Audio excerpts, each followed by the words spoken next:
Trabalho em rede de intersetorialidade na assistência social, coordenada pela Andréia Fernandes Silveira. Antes de realizar a oficina em si, eu só gostaria de fazer alguns informes. Tá? Acredito que grande parte tenha participado ontem das oficinas. A gente tem aqui um livretinho de lista de presença. Quem não se inscreveu, né, eu gostaria que assinasse o nome na folha. Tem uma segunda folha, tá, que tem os campos para colocar nome e e-mail. Eu vou distribuir para vocês. Chegando alguém que não esteja aqui durante a oficina, gostaria que vocês passassem essa lista para essas pessoas. Tá? Bom, uma outra questão é com relação ao projeto Psicologia Todo Dia, Todo Lugar.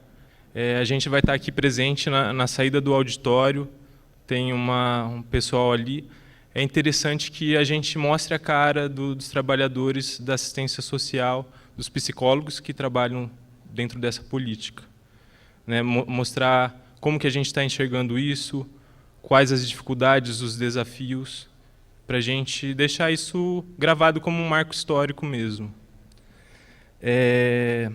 Relembrando que à tarde, a partir da 1h30 até as 2h, a gente tem um relato das oficinas. Ele vai ser realizado aqui nesse auditório e pedimos a participação de todos. Vai ser um relato breve, né? Acredito que não dê para a gente fazer uma discussão mais ampla em questão do tempo em si, mas é interessante, a gente vai ver o que acabou acontecendo em cada oficina, né? É interessante a participação. E relembrando que no encerramento, antes do encerramento, o painel de encerramento, vão ter grandes discussões e também pedimos a participação de todos, fiquem aqui. Vão ter muitas questões, muitas articulações e discussões possíveis nesse momento. Tá? Gostaria de passar a palavra para a Andréia. Eu vou entregar essa lista e vou estar no suporte aqui da oficina. Bom dia a todos. Obrigada, Ariel. Já aproveitando você e agradecendo o CRP oficialmente por esse convite. Bom dia a todo mundo. Eu vou me levantar, vou circular um pouquinho, porque é meio estranho a gente fazer uma oficina num formato meio de auditório. Não dá muito essa impressão de que a gente vai trabalhar junto, mas nós vamos tentar nos adaptar, porque foi uma questão de logística mesmo, não tinha outra maneira. Então, a gente tenta se adaptar aqui. Não vou poder ficar aí embaixo, porque eu vou mexer um pouco aqui no computador, mas, então, vocês me dão um desconto. Tá? Eu sou psicóloga de formação, depois de algum tempo que eu estudei comunicação social. Eu morei fora. Quando morei fora, eu participava de um grupo de etnopsiquiatria, que é um trabalho bastante interessante, que envolve todo um olhar antropológico, sociológico, no entendimento das relações sociais, da produção da loucura, da produção das problemáticas sociais. E aquilo me encantou de tal maneira, e eu me envolvi de tal maneira, que, quando eu voltei, eu acabei, depois de algum tempo, indo fazer psicologia, muito motivada por esse olhar, que era um olhar completamente diferente daquele olhar clínico que eu, na minha leiga, achava que todo mundo tinha, que psicólogo era só naquela, como acho que a maioria de nós, né? Psicólogo era só naquela areazinha individual, um olhar muito focado na psicodinâmica individual. Então, fui fazer psicologia, e desde que eu comecei o curso, já fui me envolvendo com a psicologia social.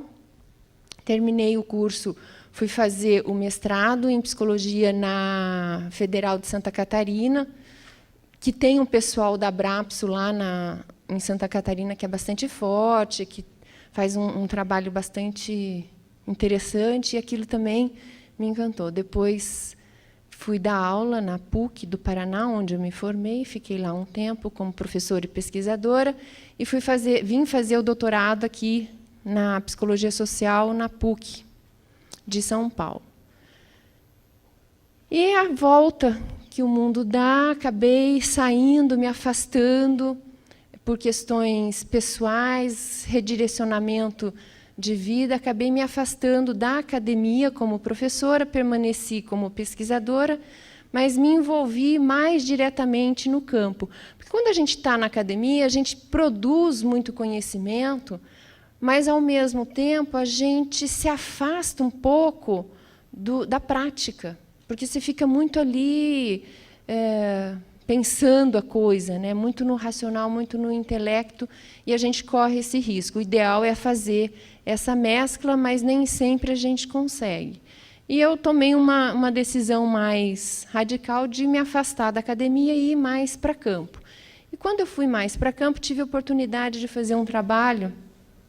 Depois, se der tempo, eu vou passar umas fotos para mostrar para vocês e compartilhar, que foi uma experiência que consolidou tudo que eu já vinha pensando, estudando e desejando para a minha prática profissional e para o caminho da psicologia, que foi um trabalho na Amazônia, com as populações ribeirinhas, e um trabalho na África, num projeto de HIV/AIDS.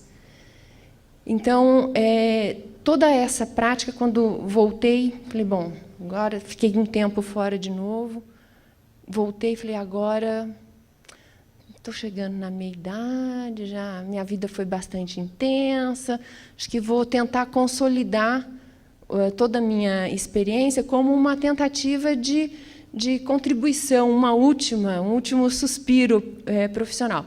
Fiz o pós-doutorado na Fiocruz, no Rio de Janeiro, e, como resultado, escrevi 2 livros.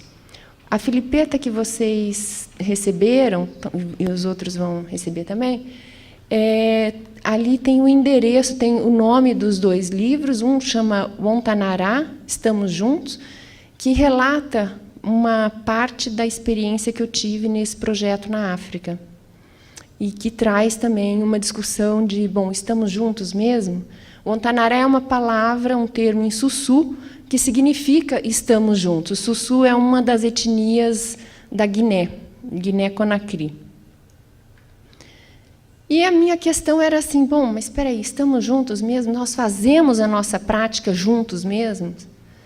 A gente trabalha junto? A gente é coautor da vida mesmo? Como é que é essa história? Porque, no contexto humanitário, não estava vendo isso. Eu fiz um resgate da minha vida profissional, da minha experiência profissional.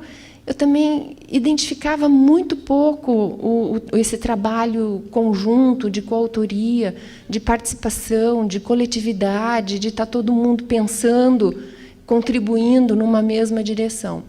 Então, esse primeiro livro, ele, apesar de ser uma experiência mais voltada para esse projeto da África, ele levanta justamente esse questionamento. Como que é a nossa prática? E aí, para dar resposta a isso, para não ficar só na crítica, eu escrevi esse outro segundo livro, que é Socialmente Engajados, é uma reflexão sobre a intervenção psicossocial, que é um livro mais técnico, com passo a passo, e até por conta desse material que o CRP, através do Joari, me convidou para vir fazer essa oficina. Então, todo esse material que a gente vai passar um pouco aqui com vocês, ele está dentro desse livro técnico. E esses 2 livros estão nesse site, que está o endereço aí, que vocês podem entrar e baixar, fazer o download gratuitamente no computador de vocês e ter à disposição, reproduzir, ficarem super à vontade para usar como quiserem o material, até porque ele não tem direitos autorais, ele é daquele... como que chama? Do e-commons, que é um direito aberto, então vocês podem usar à vontade e reproduzir. Então, não fiquem tão preocupados assim de ficar copiando as coisas e tal, mas eu pensei, para o nosso encontro, de falar um pouco sobre a teoria, porque a proposta era assim, vamos pensar a prática de uma forma fundamentada com conceitos mais teóricos. Mas, ao mesmo tempo, para a gente trazer exemplos da realidade.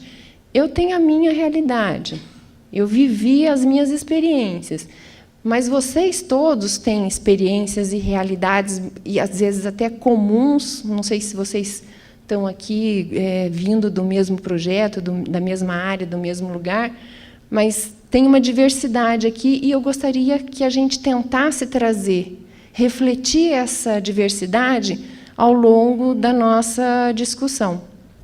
Então, eu pensei em fazer uma coisa assim, um misto. A gente começa, eu dou algumas coisas, aí a gente para e vai pensar a realidade, e a gente vai trabalhar um pouco, e vocês relatam e a gente troca.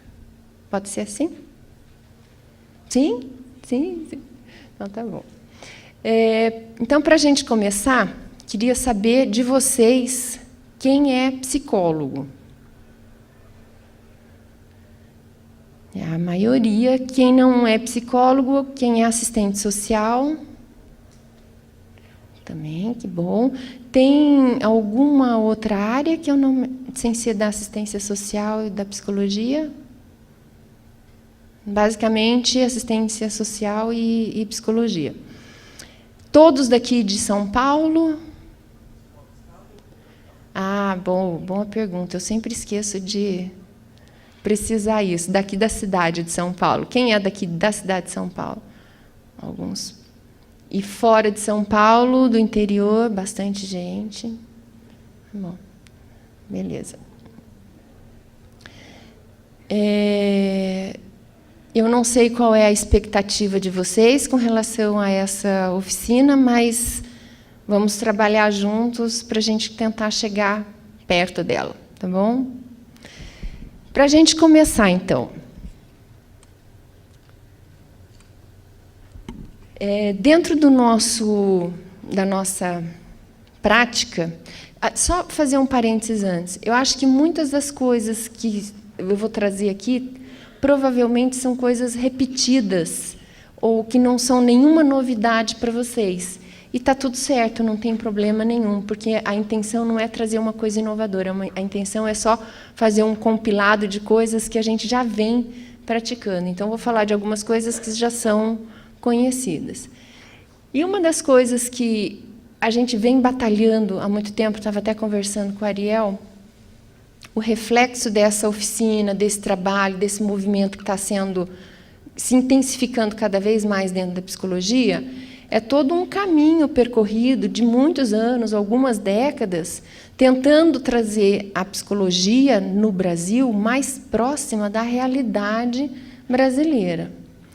Mas, independente de ser essa área, esse movimento, essa vertente, essa perspectiva de trabalho, eu acho que tem 4 coisas fundamentais na nossa área, dentro do nosso trabalho, que a gente não pode deixar nunca de contemplar. E não importa qual é a ordem desse fator, é como uma rosa dos ventos, eles estão juntos ali, eles estão girando e eles vão soprar na mesma direção, eles vão soprar conforme o vento também bate naquilo, mas eles têm que ter essa consolidação, eles têm que estar incorporados na nossa prática. E uma dessas coisas é a ética, ou seja, aquela coisa que não é só a ética profissional, mas é a ética pessoal. É a nossa reflexão em relação ao sentido, ao projeto de sociedade que a gente quer, ao sentido de humanidade que a gente dá e que a gente imprime na nossa prática. E não importa se você está na assistência social, se você está na saúde, se você está na educação, o lugar que você está, não importa. Esse questionamento sobre qual é a minha razão, qual é o grande motivo de estar fazendo esse trabalho, de estar nesse mundo. Ou seja, é uma coisa que transcende muito até as questões técnicas, que tem a ver muito com a postura, o posicionamento pessoal de cada um que está ali envolvido naquele projeto, naquele movimento.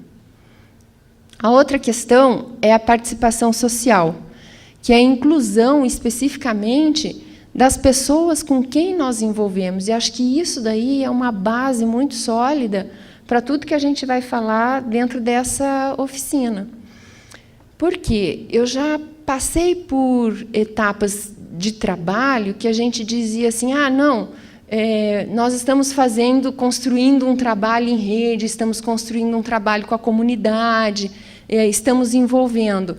Mas isso era muito mais um pensar, talvez até um desejo, e eu questiono se um desejo realmente genuíno, mais do que realmente na prática. Na prática, a questão era outra. Você vinha com as coisas prontas para a comunidade, você vinha com as coisas prontas para a organização, você vinha com as coisas prontas para a instituição, para a população. Não tinha uma participação, uma representatividade, realmente, não, vamos sentar e vamos pensar junto. A coisa era muito mais vertical, né? Bem top-down. A gente decide, olha, estamos chegando aqui, sabemos que essa ação, a maneira de conduzir esse problema é melhor dessa forma. Vocês concordam? Mais ou menos como eu fiz com vocês hoje. Eu pensei assim, vocês concordam? Eu já vim com a coisa pronta, a gente não construiu essa oficina junto. Então, não é uma coisa totalmente participativa. E a gente tem que perder essa ingenuidade na prática da gente. O que é realmente participação social? O que é realmente envolvimento das pessoas, dos atores com os quais nós estamos colaborando, estamos trabalhando? A outra questão é a visão do todo. Por quê? Bom, nós temos uma formação que direciona a gente para um tipo de olhar. Mas, apesar desse olhar, que eu acho que ele é importante, ele tem que ser marcado, a nossa formação nos dá essa propriedade de marcar esse olhar, o mundo é muito mais do que só aquilo que a gente consegue perceber em função da lente que a gente colocou no óculos por causa da nossa formação, ou por causa das outras coisas também, da nossa ética. Então, a gente já tem um posicionamento marcado, com olhar, uma lente específica, mas o mundo é muito maior do que isso. E a gente tem que saber congregar, compartilhar, confraternizar, agregar, somar. E essa prática, ela também, assim como fazer junto é complicado, essa prática de trocar e compor com outros olhares, com uma visão mais global, com uma visão mais ampla da situação, também ela é muito difícil, porque a gente, às vezes, é exigido. Por exemplo, quem trabalha na área pública, o gestor exige, você tem que ter resultados. Você não tem tempo para ficar, né, vendo todas as questões e agindo e atuando globalmente. Você, às vezes, tem que apagar um incêndio. E só que nessa de ficar apagando incêndio quase que o tempo inteiro, ou a maior parte do tempo, leva a gente a um vício dentro da nossa prática, que é perder esse referencial do todo. Então, a gente começa a agir, a intervir, a pensar ações, intervenções para curto prazo, e esquece do médio e do longo prazo também. E aí que eu acho que o quarto elemento vem para dar esse impulso, que é o engajamento político, que é o compromisso da transformação, muitas vezes do modo de vida, mas também das condições de vida. Então, a gente, na nossa prática, vem trabalhando, em alguns projetos eu tenho visto isso, muito mais para transformar condição de vida, sem se preocupar muito com essa de abordar, de tocar nas questões do modo de vida, que são questões muito mais aprofundadas, mais enraizadas, que têm a ver muito mais com o contexto cultural, a formação da pessoa em si. Então, é isso. Esses 4 elementos, eles têm que girar em torno da nossa prática. E se eles, como eu estava falando tudo isso até agora, se eles estão num conjunto, a gente consegue olhar para essa comunidade, para esse nosso contexto, de uma maneira também mais ampla, mais aberta, entendendo um pouco mais as questões. A gente não fica focado só no problema, a gente vai atrás de outras coisas. A gente passa a entender que todo o nosso contexto envolve os indivíduos e que os indivíduos não são só o resultado do contexto, é tudo uma coisa muito imbricada, né? Como a gente diz na psicologia social tem aquela frase chavão, você transforma e é transformado por aquilo que você transforma, então você mesmo se transforma, e assim por diante. Toda essa dialética que mostra para a gente que a gente tem toda a parte cultural para levar em consideração, os processos sociais das nossas relações, do nosso cotidiano, que marcam isso também, dos grupos sociais, das instituições e das outras organizações sociais. Então, tudo isso num conjunto, e aí a gente tem que atuar. Pensar em coisas para esse contexto, para essa realidade, para esse mundo. Tem esse autor que ele chama Henri Rimburra. Ele é um zimbabueano do Zimbábue.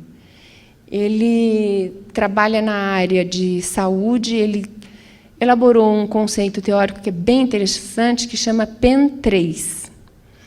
E nós fizemos uma adaptação desse PEN3 para trabalhar com alguns projetos aqui no Brasil que eu estava envolvida. E ele coloca uma coisa que eu acho que é bem interessante, que vai ao encontro disso que eu estava falando. Nós temos que pensar indivíduos, não só indivíduos, mas o indivíduo com toda a sua psicodinâmica e tudo que acontece com esse indivíduo em função de todas as suas relações e do mundo que ele está inserido. Nós temos que pensar a sua família estendida e nós temos que pensar também as suas relações de vizinhança. Como que todos esses atores percebem essa vida em comum, esse mundo em que eles estão inseridos? Quais são os elementos que facilitam a atitude, a tomada de decisão, o comportamento, na direção de, vamos dizer assim, um comportamento, uma atitude desejada? E como que a rede que ele dispõe, qual é a rede, em primeiro lugar, qual é a rede que ele dispõe e como que essa rede disponível para ele ajuda essa pessoa, esse indivíduo, a se movimentar dentro desse contexto. Quais são os valores e as crenças que estão inseridas, tanto desse contexto quanto do indivíduo, e quais são os determinantes que influenciam diariamente na vida cotidiana mesmo desse indivíduo, para que tudo aquilo que aconteça esteja acontecendo da maneira como está acontecendo. Então, quando a gente fala do trabalho em rede, do trabalho da psicologia, não importa a área que a gente está inserido, a gente tem que pensar em tudo isso e tentar trazer tudo isso para o nosso planejamento. E não é fácil. Vocês estão tentando imaginar a prática de vocês? Vocês conseguem imaginar a prática de vocês no dia a dia? fazendo uma reflexão, um resgate de como que vocês atuam, de como que são as atividades diárias do trabalho de vocês, vocês conseguem ver esse tipo de reflexão no que vocês estão fazendo? Vocês pensam sobre essas coisas?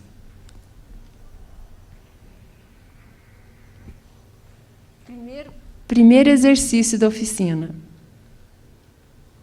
Vocês pensam sobre essas coisas na prática de vocês? Como que é? Como que isso ocorre? Como que vocês conseguem identificar isso no trabalho que vocês estão realizando hoje, por exemplo, na vida de vocês profissional hoje?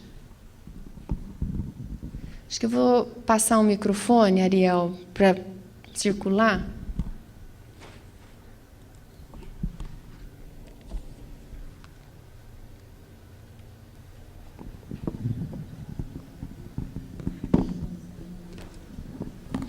Alguém poderia se manifestar para comentar um pouco?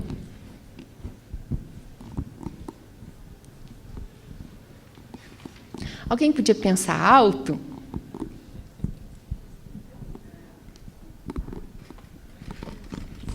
Bom, meu nome é Sandro, sou psicólogo de Olímpia, trabalho atualmente na sala dos conselhos, então eu coordeno vários conselhos, além de fazer parte do Conselho Municipal de Assistência Social e da Criança e Adolescente. Uma coisa que me chamou a atenção foi no slide anterior, naquela roda dos ventos, a princípio, vamos voltar um pouquinho ali, porque assim, eu entendo o engajamento político uma mistura de ética, visão de todo e participação e inclusão social. Então, eu vejo ela englobando toda essa questão. Então, não seria 4, seria 3, na minha opinião. Mas, assim, eu não consigo também ver como fazer a prática sem essa outra questão que você colocou do PEN 3. Como não dá para pensar a nossa prática dentro do social fora disso. Porque é uma construção histórica. Na hora que você, por exemplo, tem um equipamento e muda a equipe, você perde todo aquele contexto histórico que você criou, aquele trabalho que você conseguiu fazer para mudar a sociedade, entendeu? Principalmente no CRAS, assim, no meu município acontece muito isso. De anos todo ano eles têm a mania de mudar todo mundo de setor. Mandar os caras para o CREAS, por exemplo, quem está no CRAS vai para o CREAS, quem está no CRAS 1 vai para o CRAS 2, e assim, perde-se aquele vínculo que se criou com a população. E é um negócio ruim. Assim, é uma dificuldade muito grande dentro do meu município. E eu sei que não é só no meu município que acontece isso. Apesar de ser um município pequeno, eu sinto que é um negócio mais abrangente. Assim, tem algumas questões aí. Assim, é só essas colocações que eu queria fazer para começar a falar, para ver se o pessoal começa a falar também, né? Eu gostaria de ouvir mais pessoas, se vocês concordam, discordam disso que ele está falando, se vocês reconhecem isso. Só fazer uma pequena provocação. Dá para resumir esses 4 pontos num só. Se você pegar a ética, todos os outros deveriam estar inseridos ali também, né? Então, eu concordo plenamente com você, que é difícil você separar uma coisa da outra, porque é muito orgânico, né? Tudo bem? Eu sou Renato, eu sou psicólogo lá no Guarujá, num CRES, e eu fico pensando nisso que você está dizendo da ética, engajamento político e participação social. Eu fico imaginando como é que a gente está inserido num contexto de alta vulnerabilidade, né?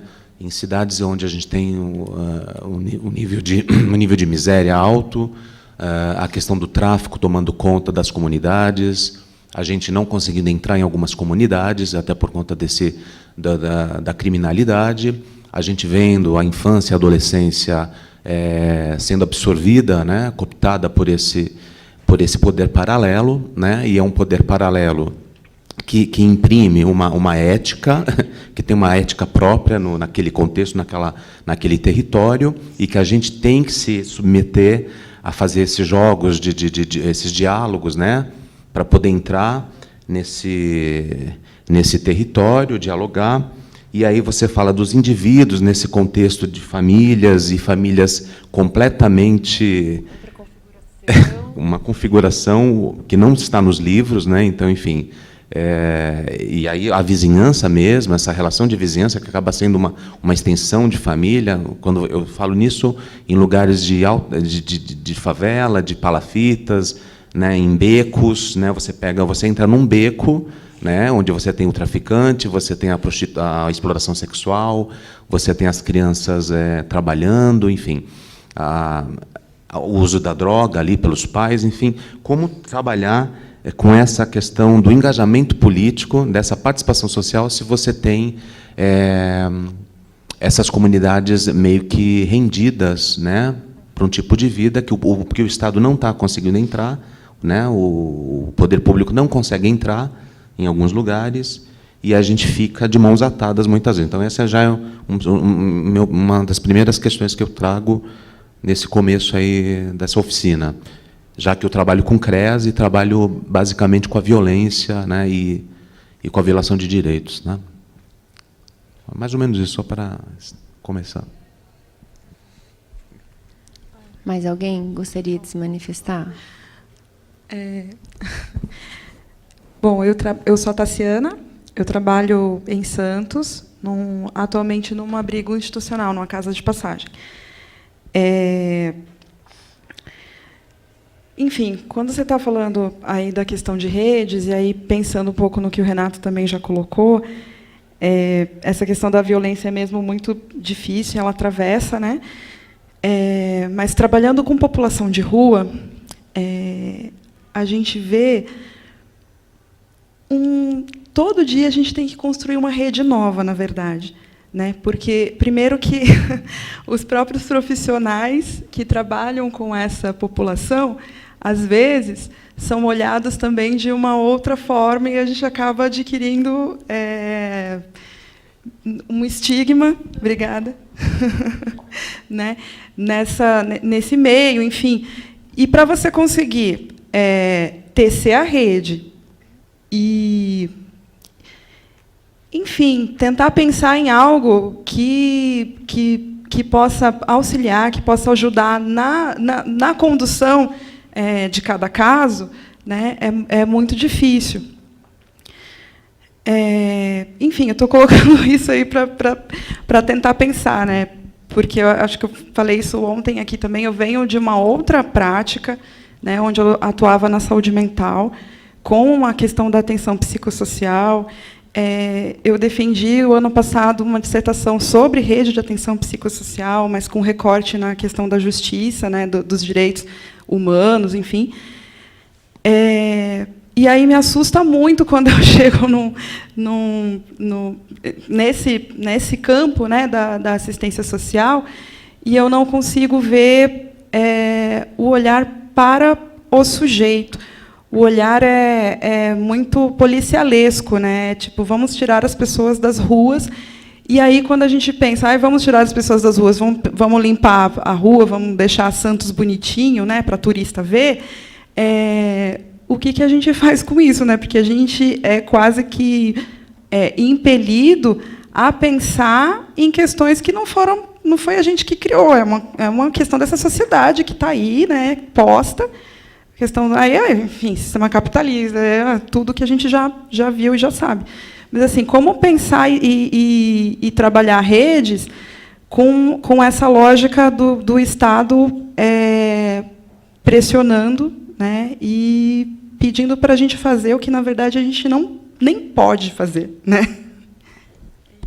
Tem uma coisa que me chama a atenção na tua fala, que acho que é uma inquietação minha também.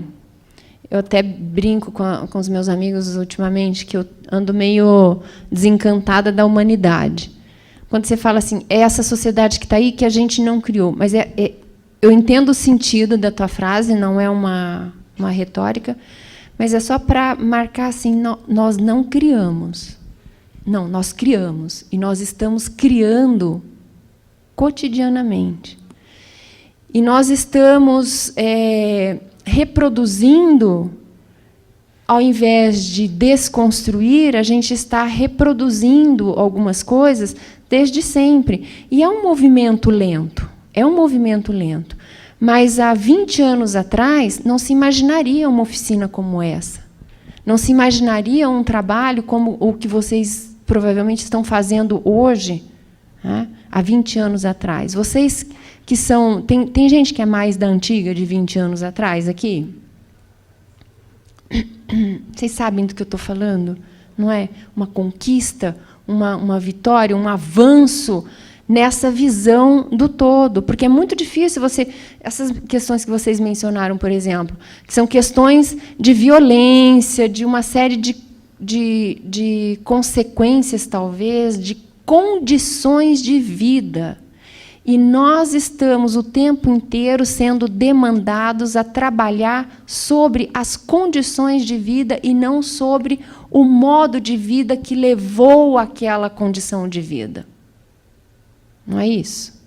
Então, a gente acaba planejando e executando, realizando ações para dar resposta para uma coisa e não... como a gente vai apagar incêndio mesmo, infelizmente. Isso é muito frustrante. Isso gera uma inquietação e um desânimo, e aí a gente perde o vínculo. Muitas vezes, quantas pessoas estão no serviço público? Então, vocês sabem muito bem disso, né? Você não está vinculado a nada. A qualquer momento podem te mandar de um lugar para o outro, aquilo que você começou a construir vai por água abaixo. E eu acho que é isso que a gente tem que começar a trazer mais para a nossa prática, no sentido assim, o foco não pode ser o meu trabalho. O foco tem que ser ali, o contexto. Então, eu não posso planejar, eu não posso pensar atividades, criar redes, criar relações com base na minha pessoa, ou naquele momento específico que eu estou atuando. Mas fortalecer.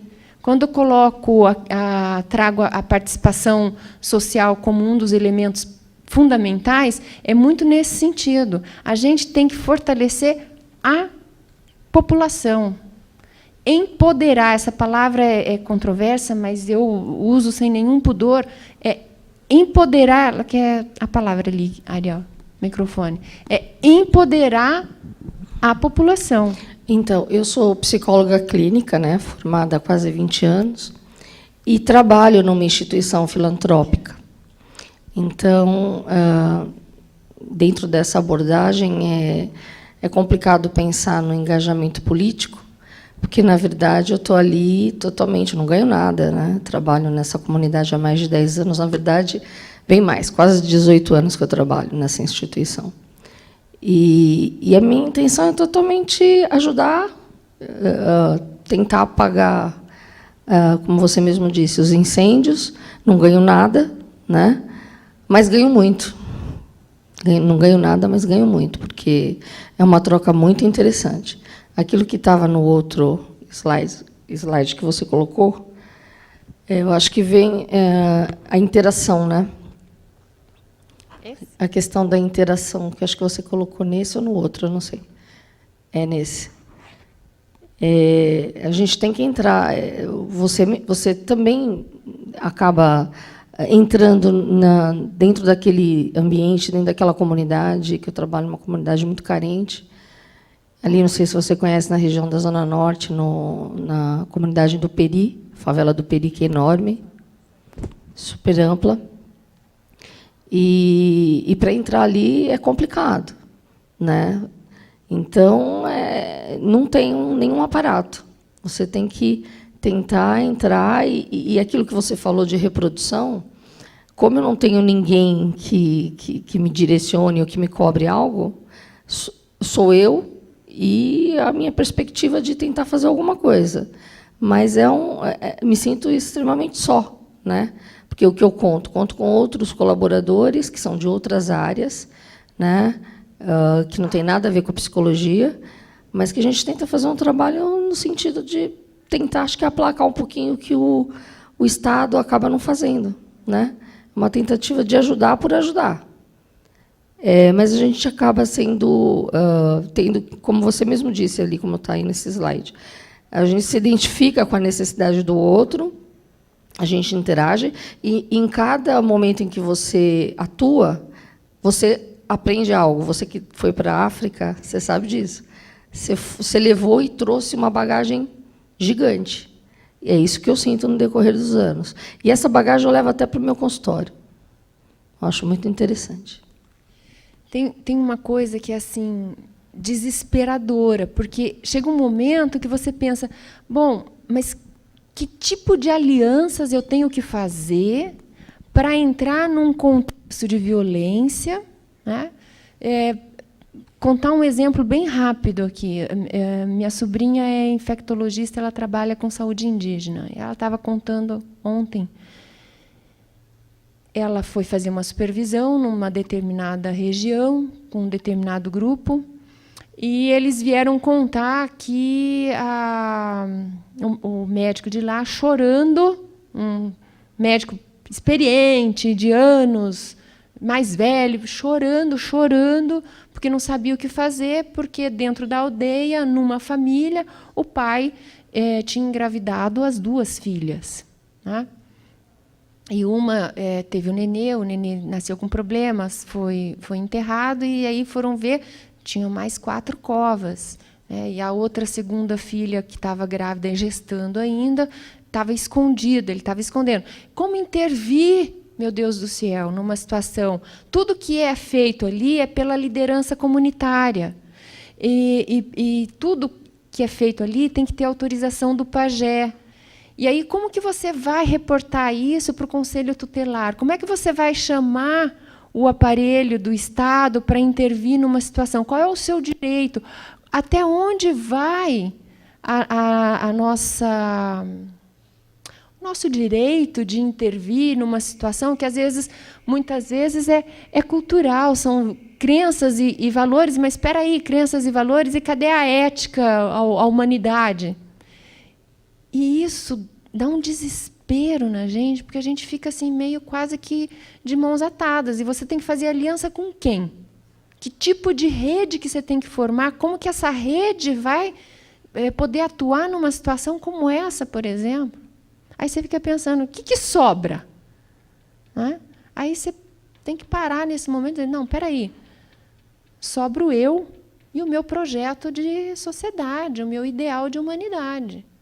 Porque se eu não tiver isso muito firme, né, nada disso que a gente está conversando aqui, vocês sabem disso. Isso aqui é teoria, vocês pegam qualquer lugar, vocês vão estudar isso, está tudo certo, mas vocês sabem, na prática de vocês, se não tiver uma razão para fazer vocês levantarem da cama todos os dias, vocês não vão para o trabalho que vocês estão realizando. Não vão. Então, é outra coisa. E essa outra coisa, esse resgate dessa força viva que tem dentro da gente, desse ideal que a gente tem que manter, alimentar diariamente, 24 horas por dia, para nos manter em pé e tentando buscar outras soluções, né? Outras alternativas de intervenção. Você queria falar, né? Meu nome é Alexandre, eu trabalho no CRES de Jundiaí, mas eu já trabalhei em CRAS, participei da formação de 3 CRAS lá, e nesses 3 CRAS, o CRAS foi protagonista da criação de 3 redes locais, redes intersetoriais e com participação da comunidade, através principalmente das associações de moradores. Né, e outras organizações da comunidade. Né? Hoje em dia, essas 3 redes existem, vão muito bem, obrigado, uma melhor do que a outra, com as suas dificuldades, é claro, mas vão muito bem. Né? Aí agora estou trabalhando em CREAS, já participei da formação de 2 redes intersetoriais, uma delas pereceu, a outra continua bastante forte, né, que a gente chama de REDECA, que é a Rede do Sistema de Garantia de Direitos da Criança e do Adolescente. Né?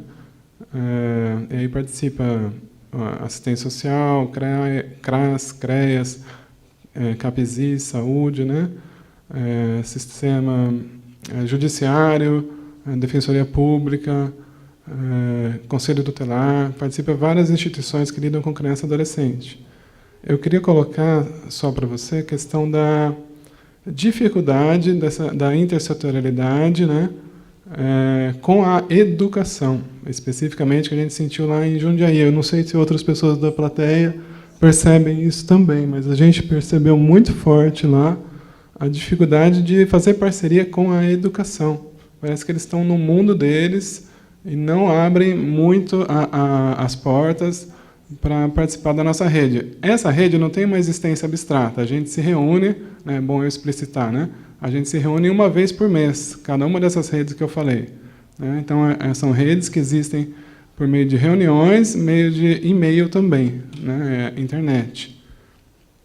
Mas a educação, infelizmente, ela não participa, a gente tem dificuldade de parceria. Né? Inclusive, a educação estadual tem mais dificuldade ainda da gente se aproximar, até porque nós somos do município, né? E a educação municipal também seria mais próxima por natureza. Né? Então, essa é uma primeira questão. E também no território também tem essa dificuldade com a educação. Né? E a segunda questão será que a gente leu errado nos livrinhos do MDS? Né? Ou será que a gente está fazendo certo de nós sermos os protagonistas dessas redes? Né? Porque se não tivesse a nossa atuação nos territórios de CRAS, não iria existir essas redes. Né? Eu tenho alguma certeza do que eu estou falando. Né? Então, assim, ou a gente está fazendo certo, né? E vamos ser protagonistas e aí a rede vai ser horizontal. Né? Porque são redes horizontais, né? Não tem coordenação, não é o CRAS que coordena. Né? E aí vai no sentido aí de tentar ver o que a comunidade está precisando e se aproximar dos valores da comunidade, como você falou. Tá?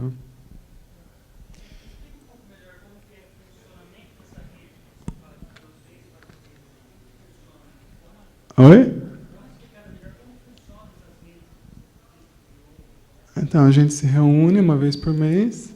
Né? Você quer saber qual dos territórios ou as redes institucional? Que seria do CREAS, que do meu trabalho atual? As duas?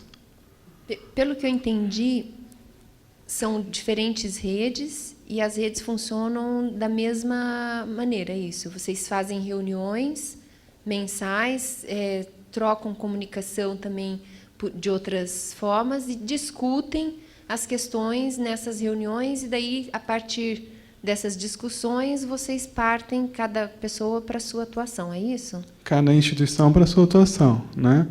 Mas tem uma diferença que acho que as redes territoriais, né, não têm um foco definido, assim, né? Elas são abertas ao que surgir. Né? Já essa rede dos direitos da criança e do adolescente tem o foco que é os direitos da criança e do adolescente. Né?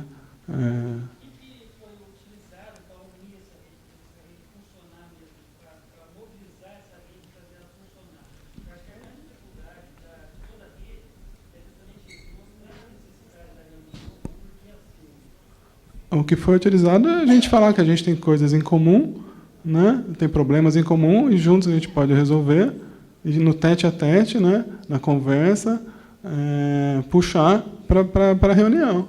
Né? Isso funcionou. Agora, a minha questão é, por que não funciona com a educação? Né? Eu não sei, a gente tem uma dificuldade. A educação, né, tem uma rede interna, né? Mas vamos dizer que é uma malha mais reservada, de um tecido mais rígido, que não permite muita integração com outras redes e participação em outras redes. Não sei será que isso é Estado de São Paulo? Da realidade de vocês estão falando do Estado de São Paulo como um todo, é isso? Eu não sou daqui, gente, eu esqueci de mencionar isso. Eu tive excelentes experiências de formação de rede com o pessoal da educação, por exemplo, no contexto da Amazônia, lá com os ribeirinhos. No Paraná também, a gente tinha vários projetos integrados. Então, eu fico... O que acontece? Será que é uma coisa do Estado de São Paulo, ideologia, sei lá, vigente aqui? Não sei. Então, com relação a isso, eu fico também com o mesmo ponto de interrogação. Mas eu queria voltar a outra questão, que foi... Como que é o seu nome? Desculpa. Alexandre. Alexandre, que você colocou.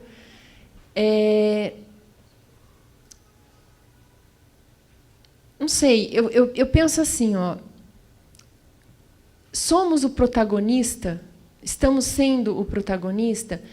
Eu acho que, como o outro colega colocou, da onde que veio a necessidade? Mostraram a necessidade de formação dessa rede, mostraram a necessidade dessas reuniões. Então, espera aí, tem alguém liderando esse processo de formação. Esse processo está sendo liderado por um aparelho do Estado, né? por um gestor. Tá? Nós olhamos o contexto e dizemos assim, precisamos fazer isso. Vamos lá e vamos fazer.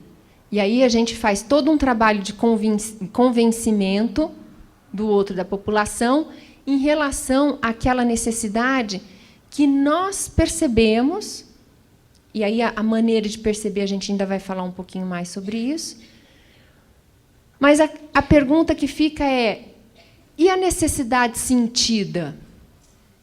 Como que é isso para aquela comunidade, para aquela população? Eles também perceberam da mesma maneira? Eles percebem da maneira como a gente percebe? E quando você fala de horizontalidade, eu sempre fico com um pé atrás, porque, geralmente, via de regra, as nossas intervenções, por mais participativas, colaborativas, coletivas, elas têm um quesinho de mão, vai daqui para lá primeiro, aí depois vamos ver como é que faz. A gente tem que dar uma resposta, o Estado tem que dar uma resposta, o Estado tem que se mobilizar. E não é tão horizontal assim na nossa prática. Estou falando uma mentira aqui, gente? Não é tão horizontal assim. Né? A gente pode até tentar, mas não é tão horizontal assim. Então, o nosso protagonismo ele vai depender da nossa autonomia de ação em relação ao nosso vínculo empregatício, inclusive. Não tem como fugir disso. Né? Mas qual que é a situação ideal? Como que a gente imagina a situação ideal?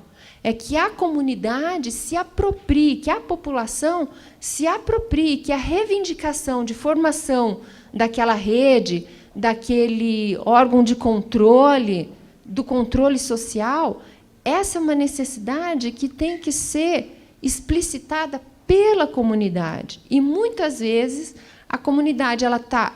E aí é todo um emaranhado, por isso que é difícil de dizer qual que nasceu primeiro, o ovo ou a galinha, porque a comunidade, muitas vezes, a população está acostumada, ela está viciada num tipo de intervenção que é de lá para cá. Então, ela espera que seja feita, ela espera que seja criada a tal rede ou tal grupo para cuidar de tal problema que está acontecendo em tal lugar. Ela não se mobiliza para pedir, ela não se mobiliza para reivindicar. Se não tiver uma liderança, um protagonista externo, um ator, um agente externo para mobilizar, muitas vezes ela mesma não se mobiliza. Eu não acho que tem problema a gente protagonizar nenhum processo. Eu acho que está tudo certo. A gente tem preparo técnico, a gente tem conhecimento, a gente tem recurso para fazer. Vamos lá e vamos fazer. Mas a gente tem que ter essa outra coisa, que é do nosso compromisso, do nosso projeto de sociedade, sempre à frente das nossas ações, pensando, eu estou entrando, estou protagonizando, mas o meu objetivo não é protagonizar o tempo inteiro. O meu objetivo é fortalecer essa população, essa comunidade, até porque um dia eu posso ser transferido para outro lugar, e aí? Um dia eu venho uma outra política e transforma aquilo, e muda aquilo, e aí? Todo o trabalho que foi começado, a gente cansa de ver isso, não é? entra e sai governo, as políticas mudam, o trabalho que era numa direção passa a ser para outra, e a população fica sendo jogada de um lado para o outro. Espera aí, nós não estamos fazendo o nosso trabalho primário, que é de fortalecer exatamente a população. Você quer falar? Oi, bom dia. O meu nome é Camila. E, em relação à sua pergunta, como é que está aqui no estado de São Paulo, eu poderia responder, eu fiz uma pesquisa, né, que a intersetorialidade depende, por exemplo, eu vou dar um exemplo do município de São Paulo, acaba sendo dependente, como que está se dando, do CRAS, do distrito que está o CRAS, porque no distrito que eu fiz a pesquisa, a pessoa colocou a dificuldade também com a educação em relação ao Bolsa Família, porque os técnicos da Secretaria da Escola veem, né, essa questão dos cadastros como um encargo a mais. Então, eles são bem resistentes, porque eles viam como uma intervenção inadequada no trabalho deles, né? E, em relação à questão da pessoa em situação de rua colocada pela colega, hoje eu trabalho na gestão, né? Mas eu já trabalhei muito com pessoas em situação de rua, e essa questão da dificuldade da articulação das políticas públicas se acirra muito mais. Por quê? Por causa do estigma do usuário. Você ia para a saúde, acompanhar numa consulta, você via a diferença de tratamento, a demora era maior. E isso tudo, esses problemas, essas dificuldades, me inspiraram para escrever o TCC da minha segunda graduação. E nessa pesquisa, que acabou sendo muito rica, eu pude constatar que realmente ela está nas nossas legislações, como o Alexandre colocou, né? Na maioria das legislações da política de assistência é citada que tem que ter a intersetorialidade. Eu até citei todas. E aí, por isso que acaba ficando mais a cargo da assistência. Mas também não depende só de nós, funcionários, trabalhadores da assistência, tem que ver, os outros têm que querer, eles têm que ter um compromisso ético-político. Também não basta estar só na legislação. O funcionário que está ali na ponta, que está na gestão, tem que ter esse compromisso. Vai muito além de as pessoas se reunirem em uma reunião mensal, ótimo, já é um grande passo, mas, na prática, tem que ter esse compromisso de discussão de caso, o que cada um pode fazer pelaquela família que está naquela vulnerabilidade, né? Tem que ter essa, vamos supor, essa troca, né? Essa intervenção conjunta para atingir o objetivo de defender e garantir os direitos daquela família, né? Aí é isso. Eu vou voltar aqui a uma questão para frisar. Determinantes múltiplos. Como é que a gente forma rede? Como é que a gente trabalha na intersetorialidade? Se a gente não tiver a clareza disso, quais são os determinantes que levaram àquelas condições de vida? Qual é o modo de vida que produziu aquelas condições naquele momento? Qual é o momento? Como que esse momento está refletido? Gente, é difícil você até pensar, não, representante de que área a gente vai convidar para fazer parte da nossa rede? Quem vão ser os nossos interlocutores? Né? Então, essa visão, essa necessidade da gente parar, olhar o todo e analisar esse todo criteriosamente, a gente mesmo, com a gente mesmo, ela é fundamental para a gente poder dar uma redirecionada na nossa prática. Até porque a gente, para fazer essa abordagem, para fazer essa identificação, a gente também tem que pensar do lado objetivo, com quem a gente conta, com o que a gente conta, e a gente também tem que pensar do lado subjetivo. Então, é todo um conjunto que precisa ser analisado numa visão qualitativa, subjetiva, e numa visão objetiva, para daí a gente poder definir em que nível de intervenção a gente vai atuar. O nosso trabalho, a nossa rede, ela está sendo formada para atuar em que direção? A gente vai apagar incêndio? a gente vai prevenir outros focos de incêndio? Ou a gente vai trabalhar com a população no sentido de nem pegar tanto fogo assim, né, do incêndio nem existir? Né? Então, algumas coisas, como eu estava dizendo, chega a ser frustrante, porque o que eu percebo na nossa prática é que a gente vem trabalhando muito aqui, nesse nível 3. Muito nesse nível 3. Né? Que são as nossas atividades, as nossas ações para curto prazo, para coisas imediatas, para socorrer aquilo que acabou, que está o caos. A gente não trabalha nada, praticamente nada, no nível 1.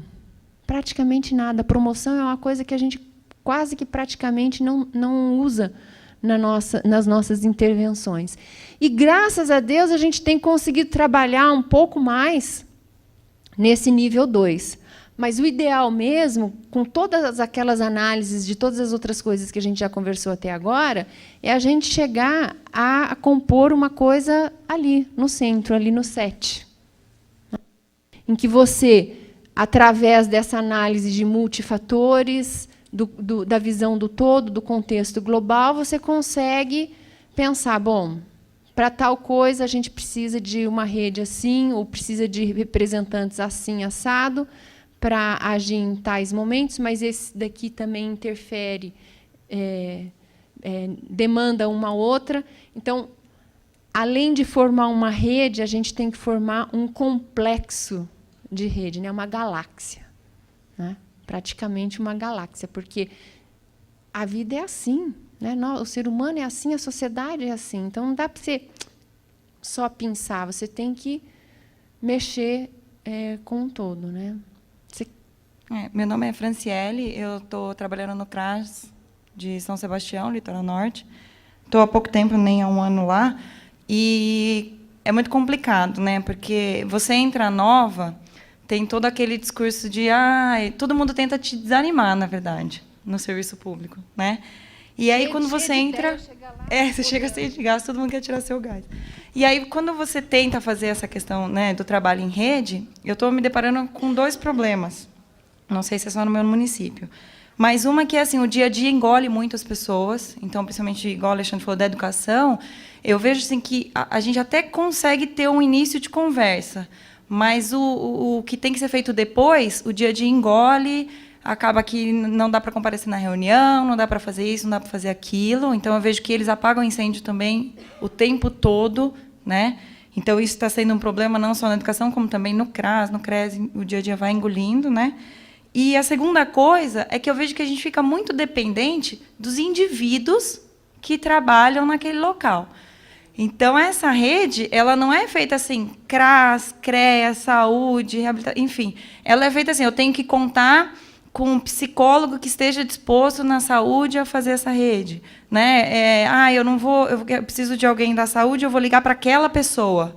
Né? E não enquanto órgão, não enquanto instituição. Então, assim, eu estou muito dependente lá de quem trabalha naquele lugar. Então, assim, eu consigo contar muito com o CAPS-AD, porque os profissionais de lá têm essa visão da importância do trabalho em rede. Já o outro CAPS, não tanto. Então, assim, tem essa diferença dos profissionais. Aí entra um, sai um, muda tudo de novo. Então, eu não sei se isso é uma coisa geral, mas eu sinto que a questão do trabalho em rede está muito intrincada nessa questão individual. Depende meio muito personalizada a Isso, coisa, né? Exatamente. Meio personalizada. Eu vou avançar, porque isso que você está falando leva a gente a pensar também nessa mobilidade que a gente vem discutindo há várias décadas em relação ao trabalho inter, multi e transdisciplinar. Né?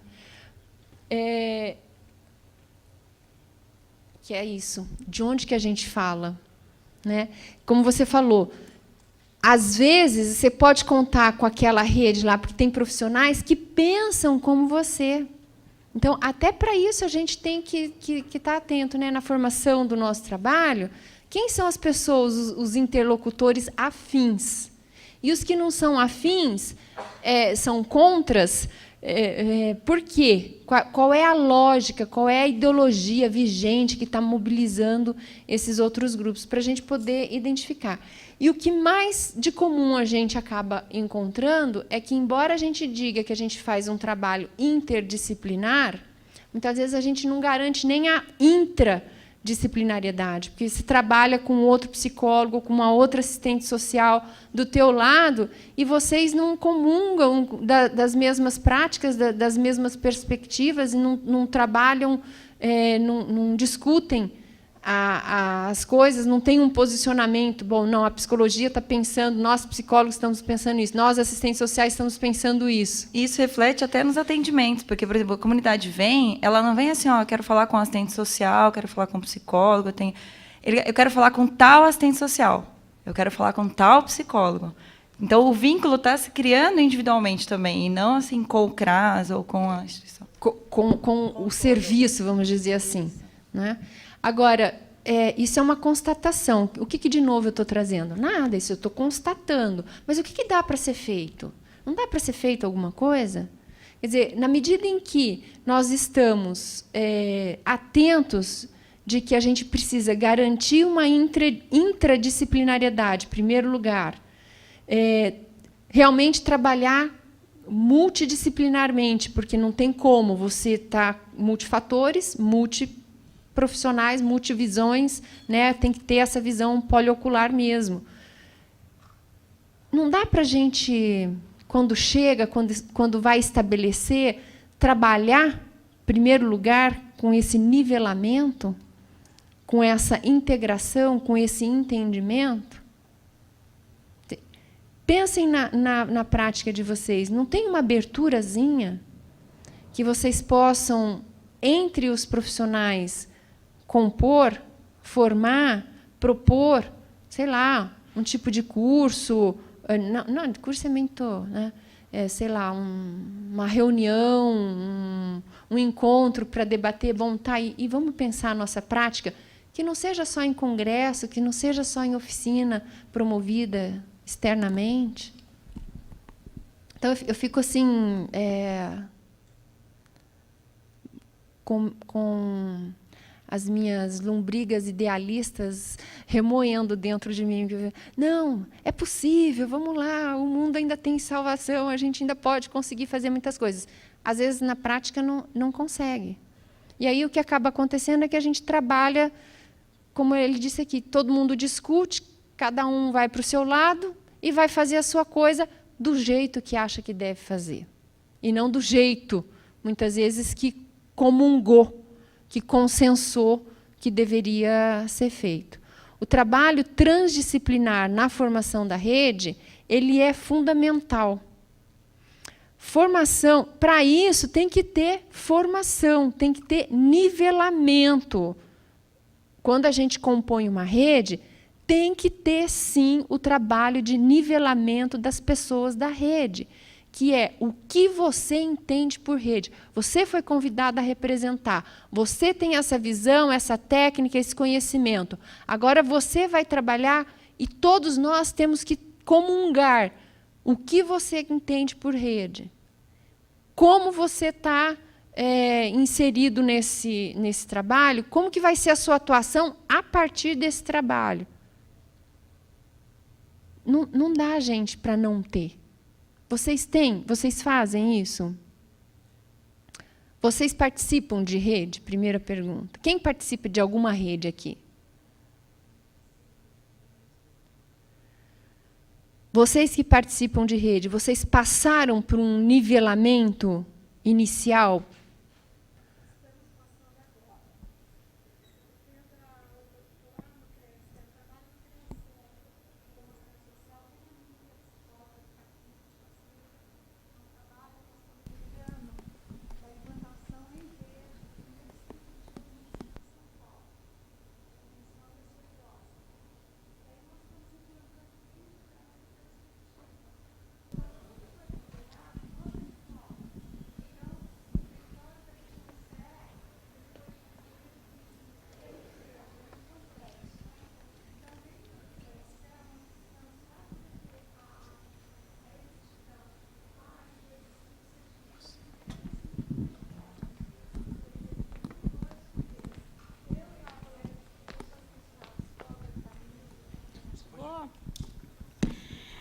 Nós estamos representando o território Bela Vista, República e Consolação.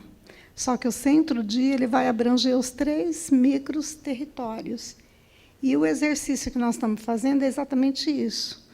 Então, como que começou? Começou primeiro com uma demanda muito grande do território, porque o CREAS não conseguia dar resposta às demandas da pessoa idosa, que vinha das mais variadas tipologias, né? Tanto pop-rua, que fica na rua durante o dia, como as famílias, as questões de habitação que tem, que você pega aqueles belos apartamentos e dentro esconde as maiores barbáries de moradia, né, quando se trata de pessoa idosa, e começou a haver um acúmulo muito grande de demanda dos direitos humanos, do Ministério Público, e aí nós estabelecemos uma rede. Então, ela é em parceria com o Ministério Público, com os direitos humanos, com a saúde, com todos os órgãos de proteção da pessoa idosa da região centro. E é um desafio. Vocês fazem esse nivelamento entre vocês? Sim. Vou ser bem específica agora. Vocês se reúnem? Sim. Vocês estudam juntos? Sim. Vocês compartilham, discutem os casos? Sim. Tem as reuniões quinzenais de cada um dos micros. Depois tem a reunião mensal, que envolve os 3 micros, que é a rede de proteção da pessoa idosa, e tem também a grande RPDI, que pega toda a cidade de São Paulo. Aí ela é dividida por macro-regiões. Então, o nosso está na região centro-oeste, também tem uma reunião mensal, que é discutir todas as demandas. E vocês trabalham em nível... Como é que eu vou colocar? Espera aí. Deliberativo. Não, mas é outra coisa que eu quero um pouquinho mais a fundo aí. Nesse trabalho que vocês fazem de rede, vocês trabalham visão de mundo das pessoas que estão na rede? Tudo. Aquele círculo que você colocou ali no início, ele é a base fundamental desde o primeiro atendimento até o transporte para a rede, mas é difícil. Não, mas eu não estou falando do serviço, eu estou falando dos servidores. Servidores. Dos servidores. Servidores. Tá? Mas foi um exercício muito difícil. Até nós costumamos falar que tem uma pessoa que trabalha com a gente, que ela é que puxa isso, e é difícil para todos. E dentro da própria supervisão de assistência social SE, que é onde eu trabalho, então tem as várias correntes. Eu não sei como funciona, por exemplo, a rede da criança e adolescente. Não sei como funciona a rede da mulher vítima de violência. Mas nós temos todos esses e todos pautados nessa linha. Agora, trocar em nível de todas as demandas existentes ali dentro, aí já não... Eu não consegui ter acesso ainda. Agora, eu não sei as colegas. Porque é isso, gente. Super bacana que tenha. Não é o que eu vejo na realidade. Por quê? Na realidade, as pessoas se reúnem e vão discutir as questões com as quais elas estão trabalhando. Sim. Mas, internamente, eu não vejo isso acontecendo, um trabalho de nivelamento, um trabalho de integração, de entendimento, de compreensão. Porque a rede ela não é só formada pelas pessoas, pelos gestores, pelos servidores. Ela também é formada com os representantes, ou ela deveria ser formada pelos representantes da população, da comunidade, dos diversos setores da comunidade, inclusive, porque intersetorialidade não é só os setores dos aparelhos estatais, né? Intersetorialidade é, inclusive, você chamar o pajé lá da aldeia para compor um trabalho, né? Isso, ele também é representante de um setor. E é raro você ver que essas pessoas estejam sendo trabalhadas nesse sentido da rede, para elas se apropriarem da rede. E o que acaba acontecendo é isso que vocês estavam relatando no início. A gente vai embora e a coisa mingua, como o Alexandre, né, tinha comentado. Algumas redes deram certo, vão muito bem, obrigado, mas tem umas que acabaram, porque minguam, Porque esse sentido, esse corpo da consistência, da essência da rede, ele não é que ele não é bem trabalhado, ele não é trabalhado. Não é impresso no grupo esse sentido, o sentido da própria rede. Agora, assim, isso já é mais a nível de contribuição para vocês, que é mais da área da psicologia. Por incrível que pareça, uma das maiores dificuldades que nós temos de estar participando de igual para igual nesta rede são exatamente os CAPs. Tá? Essa é uma questão que a gente está revendo. E aí, gente, por onde começar, então? Isso tudo é a base. Tudo isso que a gente falou até agora são dilemas, conflitos, traumas, dificuldades e também muitas oportunidades. E por onde que a gente começa?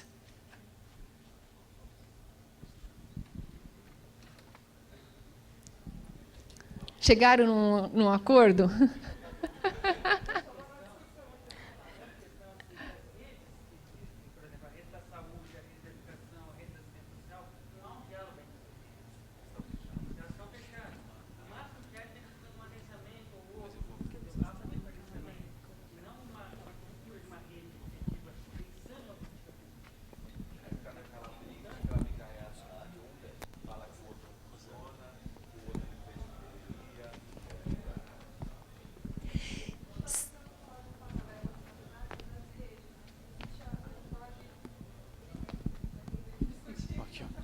Mas existe a questão.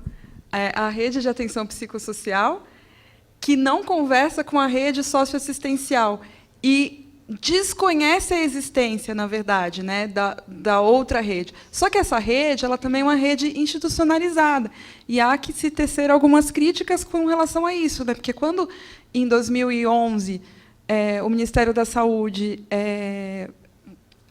divulgou aí a portaria que forma, né, e que institui, na verdade, a RAPS, que é a Rede de Atenção Psicossocial, para mim, na verdade, foi um pouco complicado pensar numa rede institucionalizada, porque, na verdade, para atender e para atuar na saúde mental, não existe outra forma de atuação que não seja pensar nas redes, e que não seja pensar nessa questão de conversar. Tem que conversar com a educação, tem que conversar com a assistência social, tem que conversar na comunidade, no território onde a pessoa está inserida, tem que conversar com a família, e às vezes, tem que chamar todo mundo para conversar. Então essa é uma questão já meio que dada, e quando a gente institucionaliza, corre esse risco, porque daí é aquilo, né? Quando a gente forma, quando a gente vai lá discutir com o meu colega e chama ele para uma conversa, a gente, de alguma forma, está tecendo. Quando isso vem de cima, de alguma forma, talvez as pessoas não se sintam partícipes daquilo. Então, isso é um problema. Né? É um problema entender, na verdade, que essas redes existem ou elas independem de uma institucionalidade. Né? Que elas estão aí, que elas são vivas. E aí, tipo, tem a questão do Merri, que é um cara da saúde pública, que fala muito dessa questão aí das redes, e que, às vezes, elas têm que ser criadas para resolver questões problema mesmo. E, para cada problema, vai ser uma rede nova, e vai ser uma rede diferente. Então, eu entendo a rede como uma rede viva, como algo que está sendo tecido cotidianamente. Orgânico, né? Exatamente. Bem orgânico. Mas aí, assim, eu arrisco até a fazer uma analogia aqui, que da mesma forma que a gente discutia interdisciplinariedade, multidisciplinariedade, transdisciplinariedade, troca. Agora, coloca a rede no lugar. É isso que está acontecendo. Quer dizer, a gente está formando rede. E qual é o conceito de rede? Né? O que a gente entende por rede? Elas estão funcionando como rede? Ponto de interrogação. Não é? Então, por onde começar? Vamos tentar responder isso. Por onde começar? Eu não posso compor. Tudo bem, existem redes para resolver situações, problemas. Tudo bem. Não sei nem se deveria chamar rede. Eu tenho as minhas ressalvas. Não sei nem se deveria chamar rede. Né? sei lá, uma comissão, equipe, né? Um grupo de trabalho que vai resolver uma situação, problema. Mas a rede mesmo, ela tem que ser composta de que maneira? Com que representatividade? E trabalhando de que maneira? Cada um depois vai e faz o que acha que deve fazer? Não é um trabalho conjunto, forjado coletivamente e, portanto, atuado coletivamente? Por onde começar?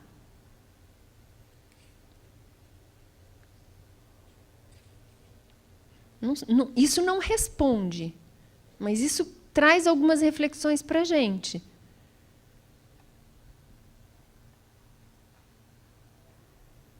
Vocês conseguem identificar isso quando vocês entram, ou quando vocês entraram, ou quando pensando em formar uma rede? Primeiro, qual é a necessidade do campo? Quem é o campo? Tem que caracterizar muito, desculpa, claramente esse campo. Quais são as prioridades? Né? Qual que é o nosso plano? Como que a gente vai... Bom, tudo bem, é isso, e agora? O que nós vamos fazer? Quem que vai... E aí, nessa questão de planejamento, tem 500 outras coisas para a gente pensar. E vamos executar esse plano, mas um plano não é uma camisa de força, tem que ter um monitoramento, tem que ter um acompanhamento, está dando certo, não está dando... O contexto mudou, aí você volta lá para o contexto. O contexto mudou? Se mudou, a prioridade mudou? Se mudou, o plano mudou, a execução mudou, e aí monitora e vai... Vocês entendem a dialética do processo? E, às vezes, a gente vai atuar muito distante dessa linha, dessa perspectiva, e acaba virando nisso mesmo, sabe? Rede, situações, problemas, nada contra, mas isso é rede? Quer dizer,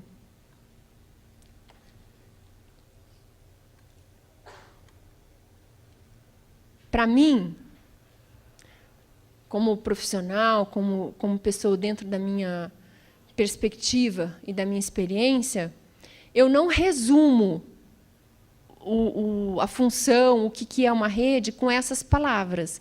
Mas essas palavras são as que mais refletem o que eu acho que deveria ser o trabalho em rede. Porque vocês percebem a diferença, inclusive, quando eu coloco o trabalho em rede e o trabalho da rede? Ou de rede? Como faz a diferença? Como pesa essa nuance, que não é nem um pouco nuance, é uma coisa que realmente marca uma diferença enorme na nossa atuação?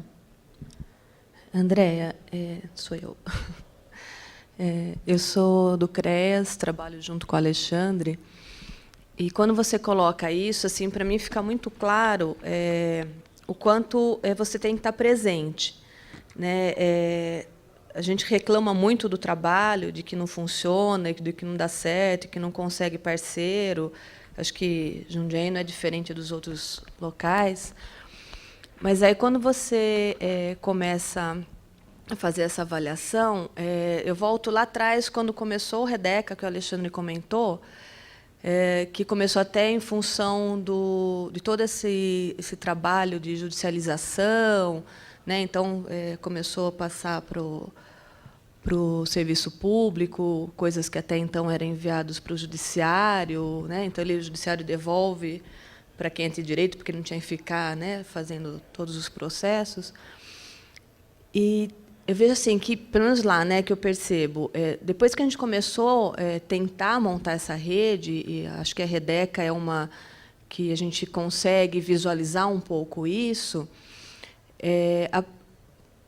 acho que o grande ganho é, além de tudo, a proximidade com o serviço, seja ele público ou não, e o respeito que você passa a ter pelo outro serviço e pela dificuldade do outro, né? Porque é muito fácil você julgar o serviço do outro.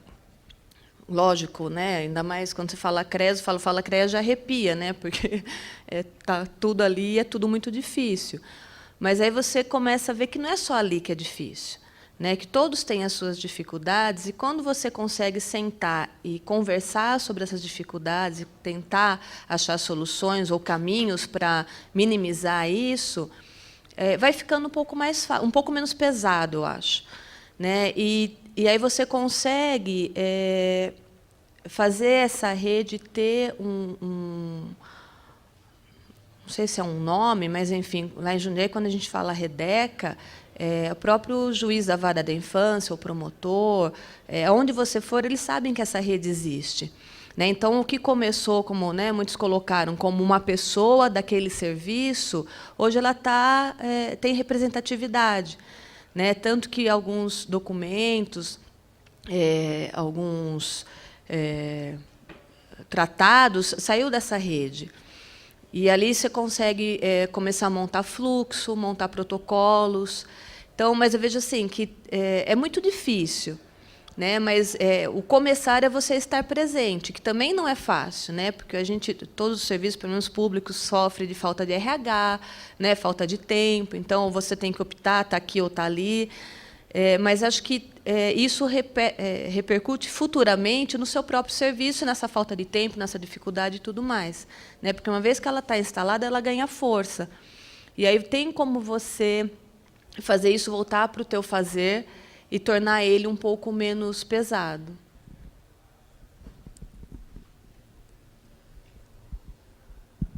Mas é à custa de muito trabalho. Muito trabalho. De formiguinha. Que acho que é isso, né? A gente fala prazo. tanto do adolescente, mas a gente é igual, né? Você quer aquela coisa imediata, porque te corrói, né? As situações que chegam são situações que você fala, meu Deus, o que eu vou fazer com isso?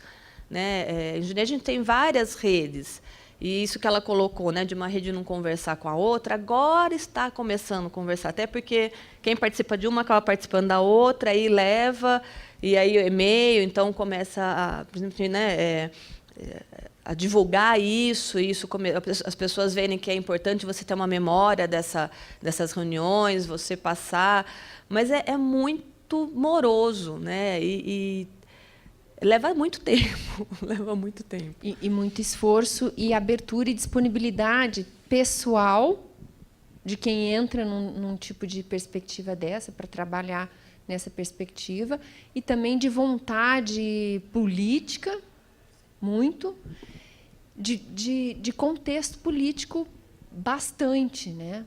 Porque, como eles estavam colocando aqui na frente, atualmente ainda é o Estado que está protagonizando a formação dessas redes todas. Eu sou articuladora da Redeca. Para você ter uma ideia, assim, chegou num ponto, as pessoas assim, então, eu não estava na reunião e me deram alguns deveres, né? E me falaram, eu falei, mas eu não sou dona da rede, né? Porque a impressão que é que tem alguém que é físico, proprietário, né? E aí eu falei, gente, a rede é a rede, não dá para delegar para esse ou para aquele fazer, né? Faz quem está ali, quem assume a tarefa. Então, até isso é complicado, né? Quando a gente fala da assistência, até ontem na oficina a gente estava falando disso, porque parece que, como a assistência é articuladora, né? Então, a impressão é que as pessoas veem ela como responsável daquela ação, né? E não como quem está chamando as pessoas para discutir. E fica até uma cobrança meio que, né, nas entrelinhas, você que cobrou, você que chamou, então você que tem que fazer a coisa andar. Liderar o processo, né?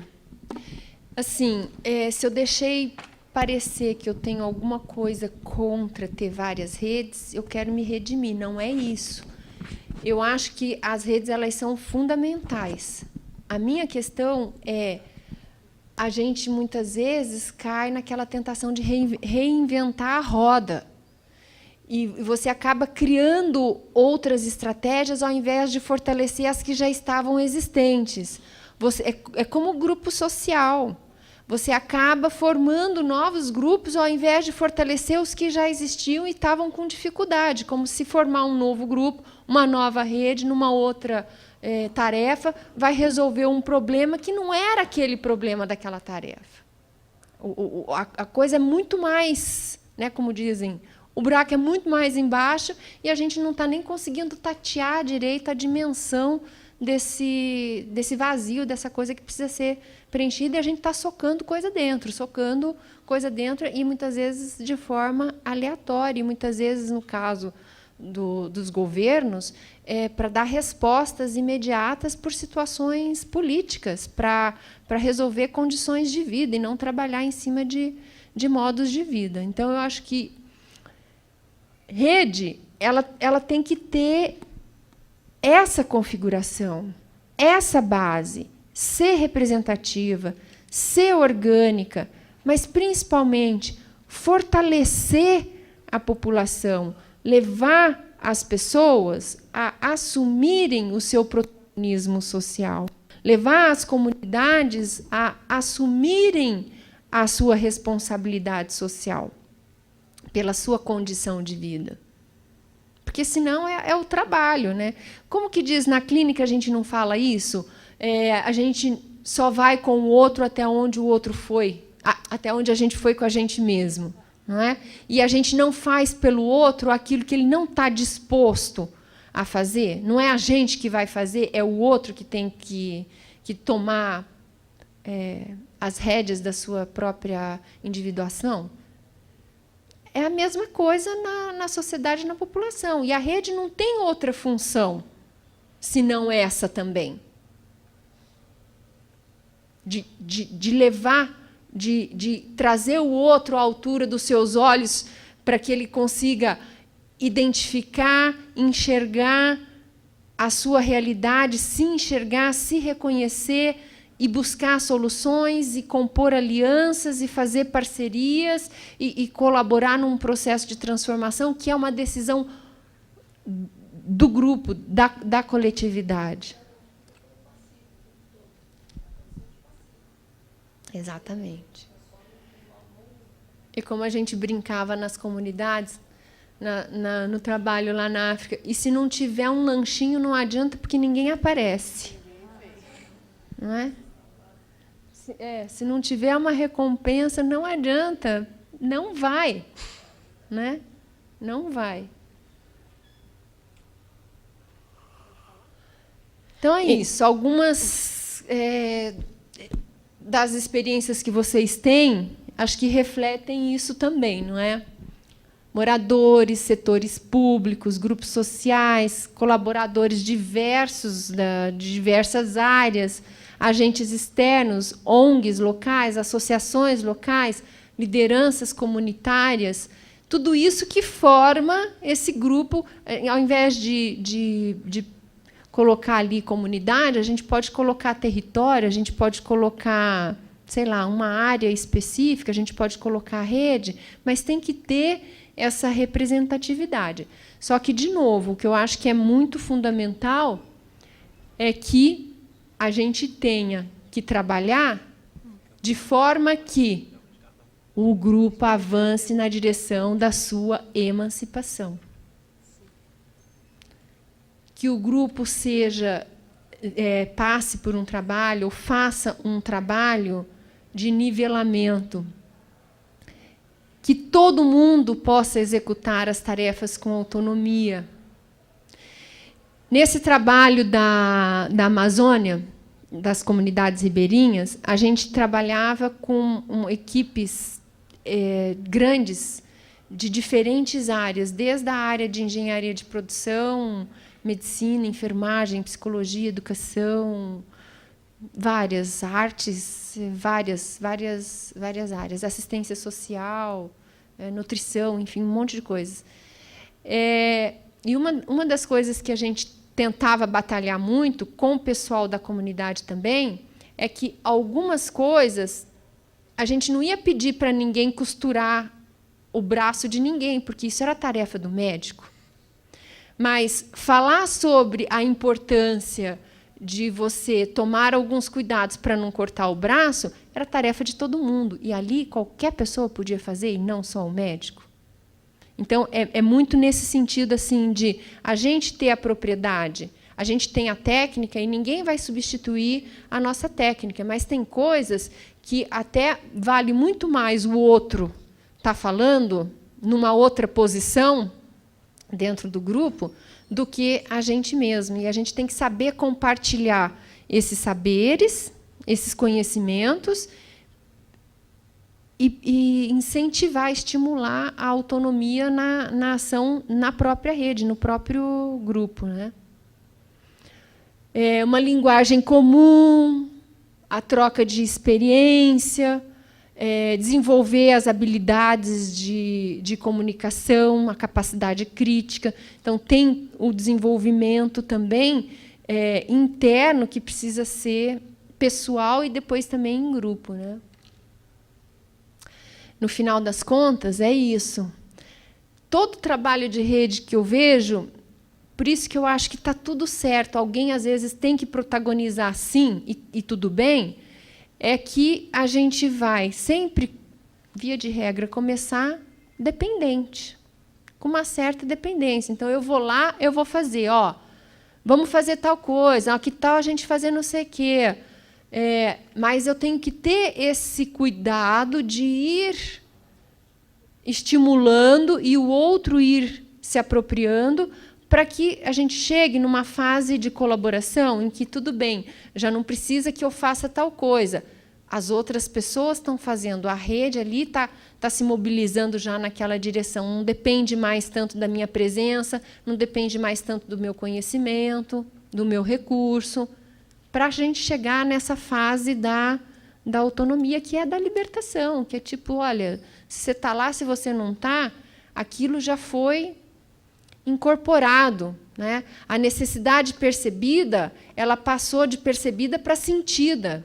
E é só quando a necessidade é sentida que existe uma efetiva mobilização. Porque é que nem a história do... Bem clássico esse exemplo, do tabagista, que tem o conhecimento sobre os malefícios do tabaco e que não consegue parar de fumar, ou que não decide não parar de fumar. Quer dizer, mesma coisa no nosso trabalho.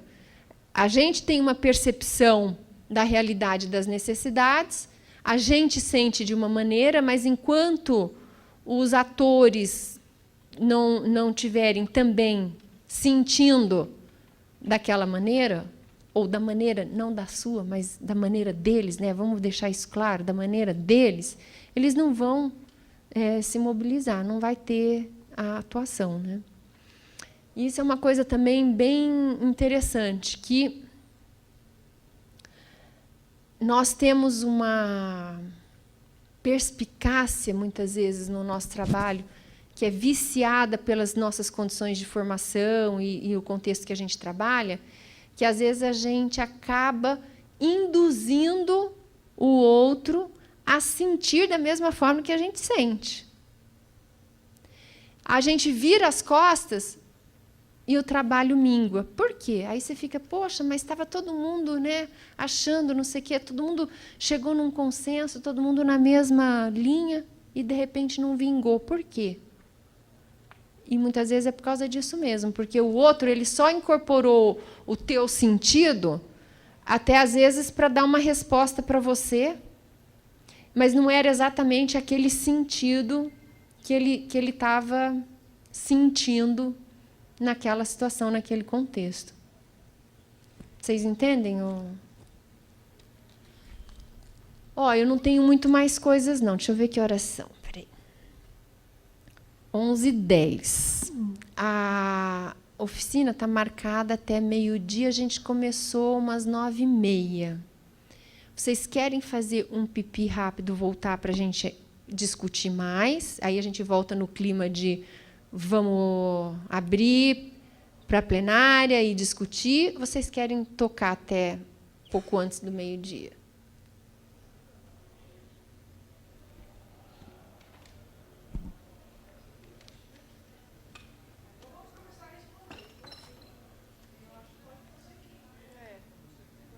Seguimos e aí terminamos um pouquinho mais cedo. Então, Então, né, a colega estava comentando ali que realmente acaba ficando a cargo da assistência social provocar a rede intersetorial. Por quê? Realmente, essa questão já vem sendo discutida nas nossas legislações desde a LOAS, e uma coisa que eu queria provocar todo mundo, o que também acontece é que muitas outras políticas, às vezes, porque eu vivi isso na prática, porque a pessoa em situação de vulnerabilidade acha que é só assistência que tem que atender, porque é primeiro assistência ou ainda só assistência, né?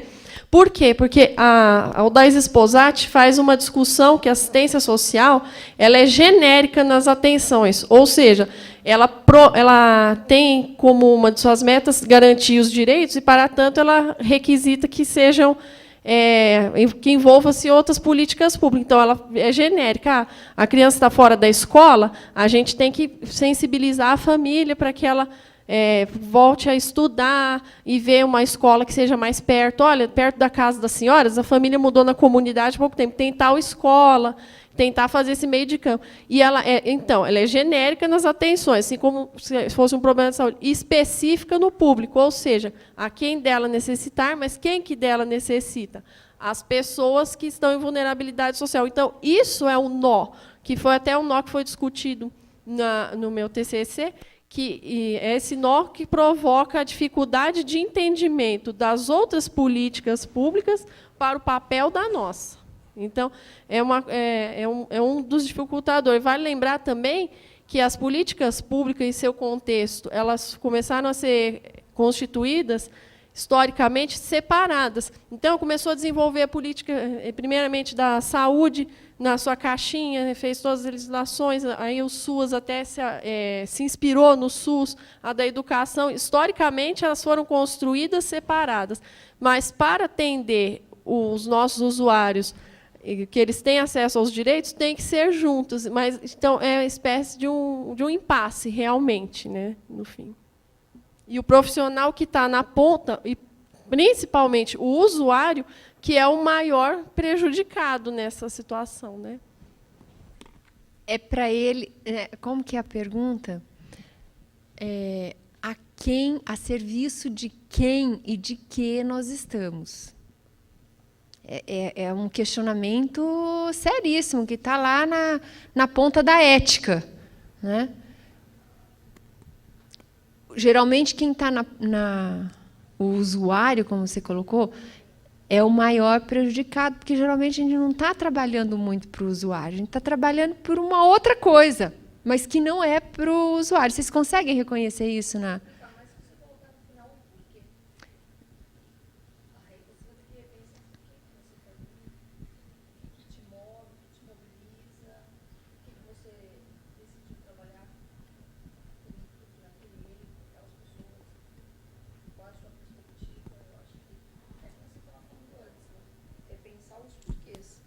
Repensar os porquês e o quanto que a gente está envolvido, o quanto a gente está se colocando, está ouvindo o outro profissional, está no contexto de verdade. Porque, senão, você fica ali, eu acho que fica meio mecanizado, né? Meio robotizado.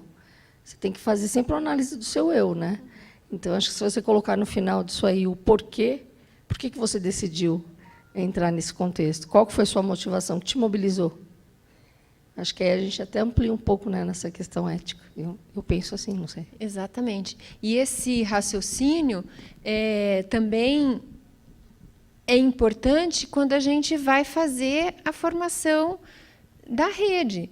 No sentido assim, eu tenho que pensar isso porque, o outro tem que pensar isso porque, a rede tem que pensar isso porque... E se eu estou liderando, protagonizando o processo, eu tenho que pensar, tá, mas eu vou convidar tal setor, tal representante. Por quê? Né? Qual é o sentido? E, para eu fazer isso, eu tenho que fazer um mapeamento da realidade. Eu chamo assim, mapeamento da realidade permanente. É aquela fotografia que você tira agora, 5 segundos é outra fotografia, 10 segundos é outra fotografia, e assim por diante. Porque a realidade ela vai se modificando. E se a gente começa um trabalho, forma um trabalho, achando que vai ser começo, meio e fim, aquilo, não entendeu nada. Espera aí, pode parar, porque já começou truncado a coisa, começou para não dar certo, né?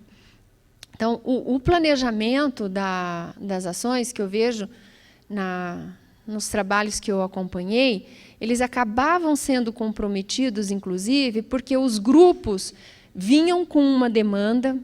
Primeiro, os grupos eram criados por uma demanda, até que o pessoal se organizava, que você pega autorização, que você junta, que você consegue recurso, viabiliza acontecer, aí o grupo começava a acontecer. Aí, você está vendo? Estou mudando de realidade, porque até que isso aconteceu, a fotografia já mudou, mas o grupo está ali, trabalhando em cima da fotografia que foi tirado 6 meses atrás, 2 anos atrás, 1 mês atrás. 1 mês atrás ainda tudo bem, né? Mas, via de regra, não é isso, vocês sabem.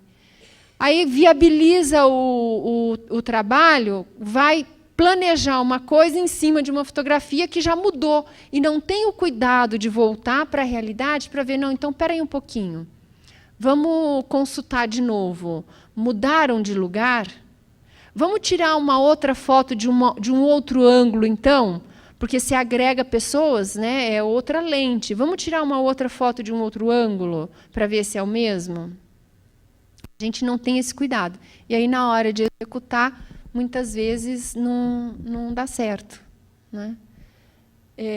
Só para fazer uma brincadeirinha, eu tenho um exemplo de um trabalho que a gente acompanhou numa fábrica, que eles queriam implantar a tal da ginástica laboral. Então, inventaram de fazer ginástica logo cedo, né? Pela manhã, na primeira semana, os funcionários até se engajaram, compareceram em massa e tal.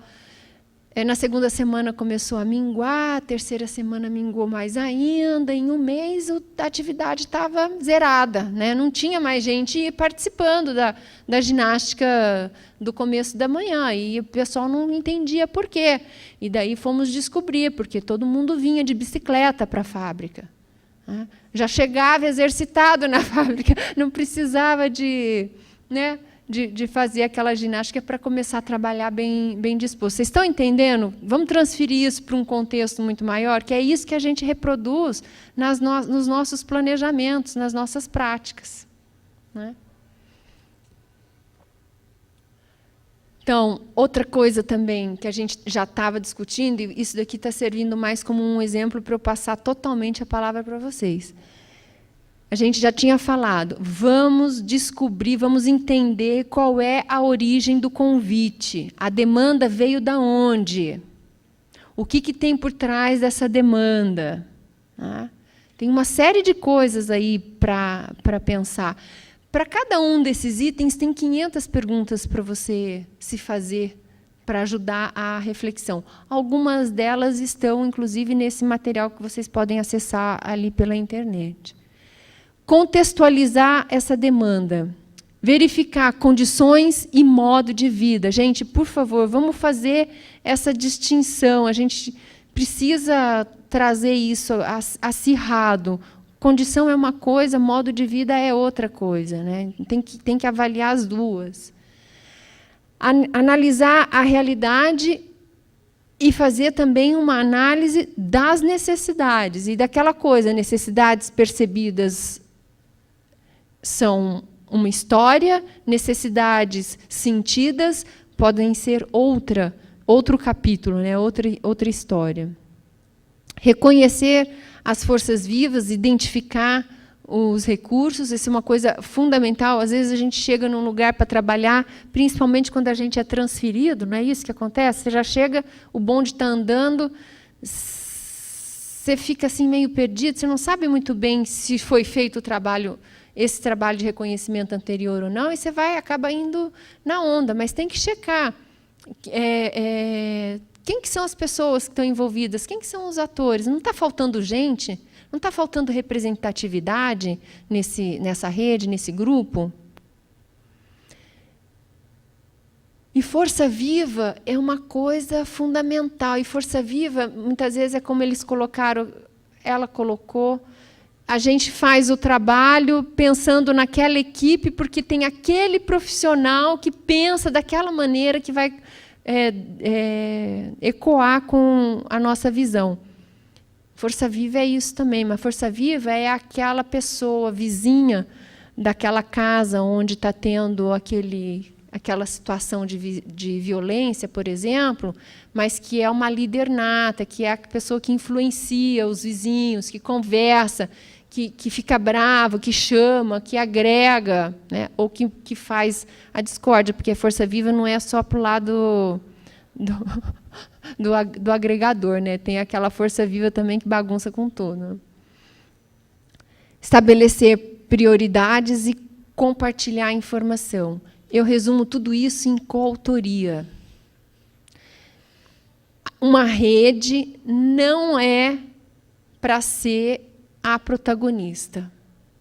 Ela é para ser autora, coautora. Ela não é o personagem principal. Quem está formando não é o personagem principal. A gente pode até começar a escrever história, mas é uma história feita da vida cotidiana daquelas pessoas. E não é você que vai ter o direito autoral daquilo. Aquelas pessoas precisam escrever junto. Então, tem que ter esse trabalho de coautoria. Né? Assim, em termos de ideias,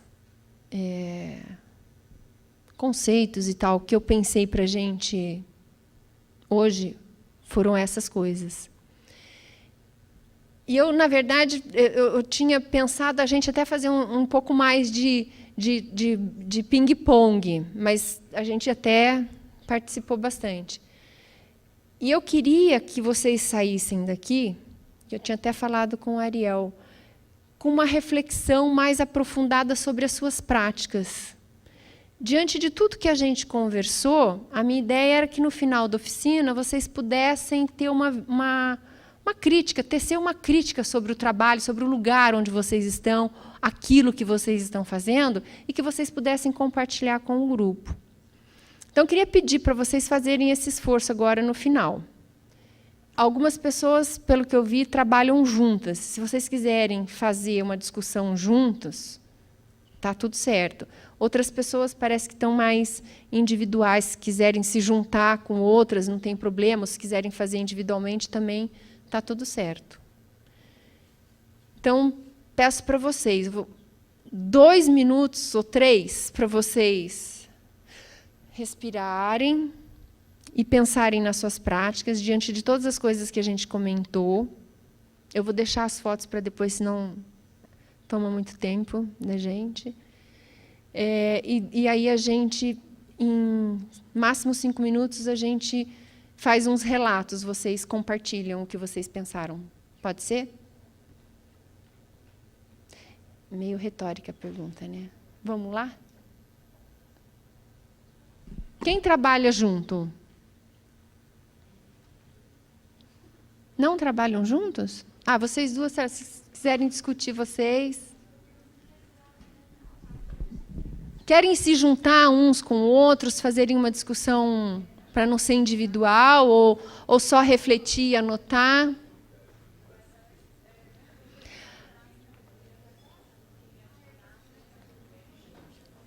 Também, pode ser. Quem é de CRAS, quem é de CRES. Só para ser mais objetiva no meu pedido. De tudo que a gente conversou, se você tiver que fazer uma crítica em relação ao trabalho, aquilo que vocês estão vivendo hoje, qual é essa crítica? Seja ela positiva ou negativa, como que vocês conseguem refletir esse conteúdo na prática de vocês?